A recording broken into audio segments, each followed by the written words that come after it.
If you're involved in a dispute such as this with another party and you just can't seem to work it out, don't take the law into your own hands. You take them to court. What you are witnessing is real. They are actual litigants with a case pending in municipal court. Both parties have agreed to dismiss their court cases and have their dispute settled here in our forum. Interphils. Court. This is a case of love and lost loved ones. Also a case of why you bringing up stuff now that you could have brought up at King's Landing. You killed my dad. You killed my dad. You killed little Sam's dad. That's right, folks. It wasn't Craster's old crusty ass having sex with all his daughters. It was the White Walkers creeping in at night getting them pregnant. That's why Craster turns them all over. It's the White Walkers' sons. You killed my father and my brother. You killed my father and my mother. I killed my mother and my brothers. If you're involved in a dispute such as this with another party and you just can't seem to work it out, don't take the law into your own hands. You take them to court.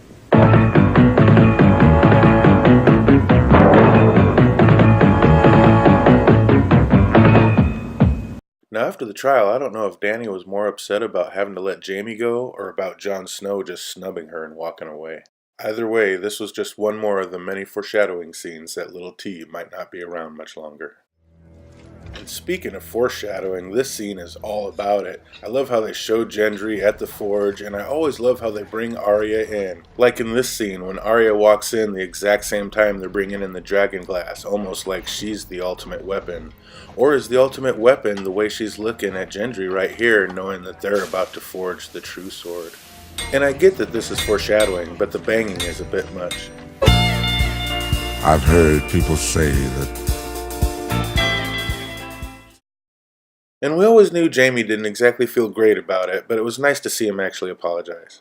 Speaking of nice, it was great to see these two back together acting in a scene again. And I love how Jaime finished up one of Tyrion's classic lines, almost like, yeah, your lines are getting a little old, little T. This could definitely be the foreshadowing telling us you're not going to be around much longer. I'm pretty sure Tyrion can feel it coming, that's why there's no reason to mess around. He's totally keeping it real and letting him know, Cersei never fooled you, Jaime. You knew exactly what she was and you loved her anyway. I loved it. Speaking of love, look at Sir Friendzone giving some sage advice. Metagames, mind games, someone taller, ha ha ha, but what about the North? This scene was important not only because it was nice to see Theon and Sansa finally reunite, but it was important for Dany to see that others will fight for Sansa the same way the Dothraki and Unsullied will fight for Dany. They do it out of love. And is it just me, or are Theon's gloves looking a whole lot fuller? What did he do, stop by King's Landing first and talk to Qyburn? Theon told Dany that Yara is sailing back to the Iron Islands to reclaim them in Dany's name. In Dany's name? I thought Dany gave the Iron Islands to Yara. Now this next scene was probably my favorite in the entire episode. I love how it started with Davos trying to inspire some courage in these young, frightened soldiers, and then it twisted into this little girl coming being the bravest one out of all of them. She says, I want to fight, my brothers were fighters. Now Tuesday night in my live stream, a lot of people were saying that this might be Melisandre glamoured as a little girl to look like Shireen. If so, what a dagger in the heart, and that is truly ruthless and great writing. Could it be? Well, after that tear-jerking scene, it's time for a little comedy relief. Welcome back, Tormund! And oh, by the way, that little kid Umber you sent back fights for the dead now. Is the big woman still here? We're all going to die, but at least we'll die together. You gotta love my man Tormund. If only we were trapped in a castle with nowhere to go. Boy, I would have loved to have been a fly on the wall to listen to that story be told. And can we all just take a moment to bask in the scene that we've all been waiting oh so patiently for? At last.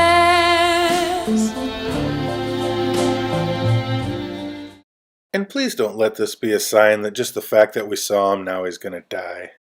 I have to say the ball busting in this scene was epic and definitely made it my second favorite scene of the episode. And how great was it when Sam was listing all his greatest and bravest accomplishments, he put stealing the books from the Citadel right up there with killing White Walkers. You just gotta love a Samwell Tarly. And speaking of loving Sam, did he really just make Jon laugh for the first time in this entire series?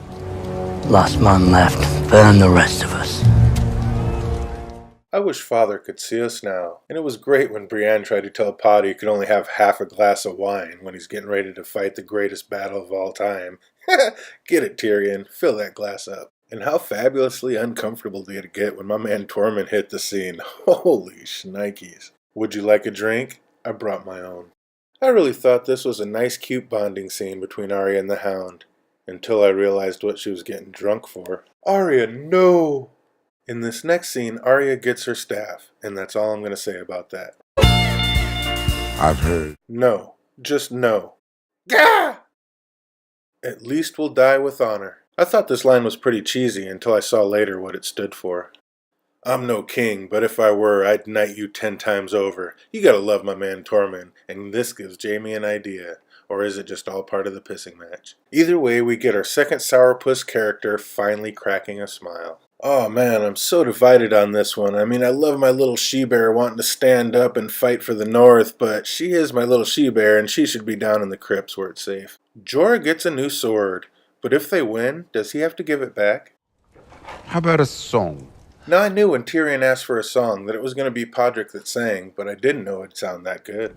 High in the halls of the kings who are gone. And it wasn't until right here, right now, making this video that I realized Podrick's song was predicting the future of what was to come. It wasn't until he said, "the king," and they showed Tyrion's face.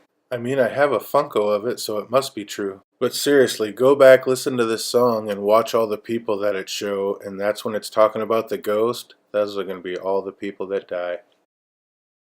If that were true, that would make you the last living male Targaryen. It would make you heir to the Iron Throne. In the preview to the next episode, we see Dany tell Jon that the dead are already here. We're meant to think it's the Night King's army, but is it? Is she going to turn on Jon with Dragon and attack him in the sky? Is Dany going to kill Jon? Fuck tradition. I'd knight you 10 times over.